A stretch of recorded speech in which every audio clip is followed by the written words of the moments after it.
Al-Masjidul Aqsa adalah merupakan salah satu di antara 3 masjid yang diperbolehkan oleh Nabi alaihi salatu wasallam bagi kita sekalian untuk menyingsingkan lengan, mengumpulkan tekad, berangkat ke sana untuk tujuan beribadah kepada Allah Subhanahu wa taala karena fadilah dan keutamaan yang dimiliki oleh 3 masjid tersebut. Nabi alaihi salatu wasallam beliau telah bersabda di dalam sebuah hadis yang diriwayatkan oleh Imam Bukhari dan Imam Muslim dari Abu Hurairah radhiyallahu taala an, la tushaddur rihal illa ila thalathati masajid, al-Masjidil Haram wa masjidi hadza wa Masjidil Aqsa.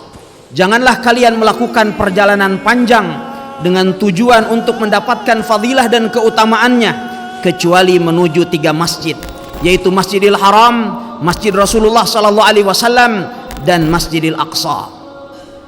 Dan di antara keutamaan Al-Masjidil Aqsa bahwasannya Masjidil Aqsa adalah merupakan tempat ibadah kedua yang dibangun oleh para nabi dan rasul sebagai tempat beribadah kepada Allah Azza wa Jalla. Di dalam sebuah hadis sahih yang diriwayatkan oleh Imam Bukhari dan Imam Muslim dari hadis Abu Dzar radhiyallahu taala an, beliau berkata, aku pernah bertanya kepada Rasulullah sallallahu alaihi wasallam, ya Rasulullah, ayu masjidin wudi'a fil ardi awal? Wahai Rasulullah, masjid manakah yang pertama kali dibangun di muka bumi ini? Kemudian Rasulullah sallallahu alaihi wasallam beliau bersabda, Al-Masjidul Haram.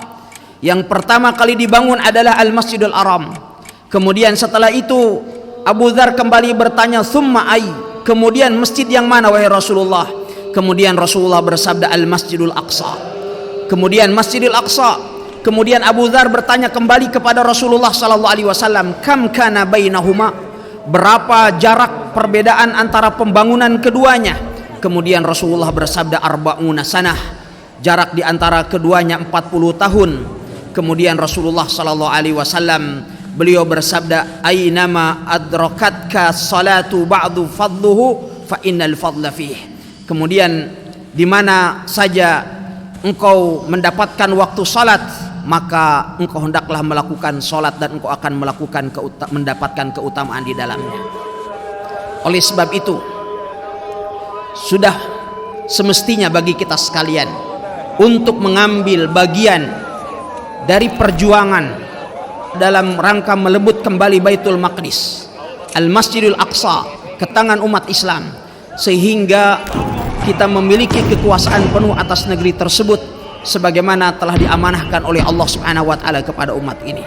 Maka masing-masing dari kita sekalian semestinya mengambil bagian minimal dengan doa-doa terbaik kita dalam setiap momen terbaik bagi kita sekalian ketika kita berdoa kepada Allah Azza wa Jalla, dengan harta kita, dengan perkataan kita, dengan tulisan-tulisan kita, dan dengan harta benda kita.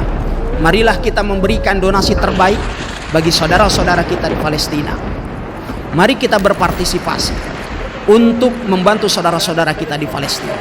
Semoga setiap apa yang kita lakukan dan kita usahakan, kita berikan untuk membantu saudara-saudara kita di Palestina, khususnya untuk membebaskan Al-Masjidil Aqsa, menjadi hujjah bagi kita di hadapan Allah Subhanahu wa taala.